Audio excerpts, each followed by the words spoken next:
व्यक्ति अपने कर्म से सब कुछ पाता है। अगर अच्छे कर्म होंगे तो अच्छा मिलेगा और बुरे कर्म होंगे तो बुरा ही प्राप्त होगा। व्यक्ति जो कुछ भी बनता है उसे सुख दुख भय आदि या खुशी आदि सब किससे मिलती है? कर्म के कारण। यदि कर्म बुरा करोगे तो भय बना रहेगा और भय स्वाभाविक है।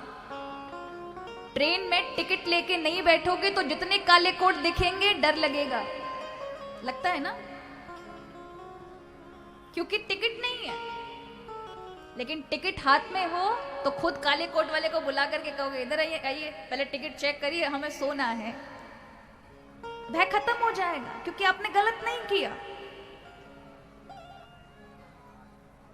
कहा बाबा यदि बुरे कर्म होगा किसी का और वो सोचे कि किसी के लाखों रुपए का घोटाला करके और मन में पता है कि इसका हमने पैसा ले लिया चुकाया नहीं है और जाके 10-15 रुपया का नारियल चढ़ा दे भगवान को, प्रभु जी गलती हो गई थोड़ी सी बस कृपा करिएगा, कुछ दंड ना मिले, तो भगवान को क्या बेवकूफ समझाए? अगर ऐसा ही होने लगा तो फिर उसके यहां देर है अंधेर नहीं है ऐसा कहने वाली ये जो कहावत है ये उल्टी हो जाएगी।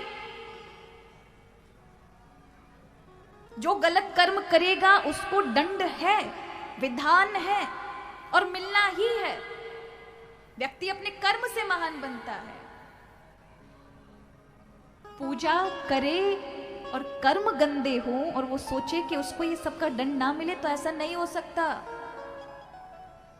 मिलना ही मिलना है। अगर आपको अपने किए पे पछतावा हो जाता है और अपने मन की पवित्रता के लिए शुद्धि के लिए यदि भगवान के भजन का सहारा लेते हैं अपने कल्याण के लिए, तो फिर आपके पाप धो दिए जाते हैं क्योंकि आप दोबारा वो आपसे हो गया अज्ञानता में,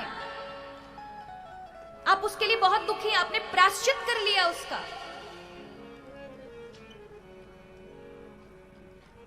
और आप दोबारा वैसा नहीं करेंगे और अपने किए पे बहुत पछतावा और जीवन भर रहे और अपनी शुद्धता के लिए कि दोबारा ऐसे कर्म में प्रवृत्त ना हो, तब प्रभु की आराधना की जाए तो उस व्यक्ति के कर्म को भी प्रभु भुला देते हैं क्योंकि ये सही राह पर आ गया।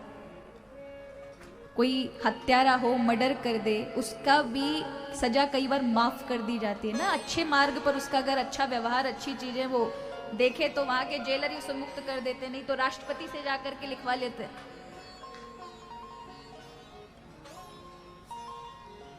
लेकिन गलत कर्म में प्रवृत्त है व्यक्ति, गलत कर्म छोड़ नहीं रहा और पूजा का सहारा ले ये सोचे कि उसके कर्म का परिणाम ना मिलेगा, तो ये गलत है सोचना। कर्म के कारण ही व्यक्ति बंधा है और उसे दंड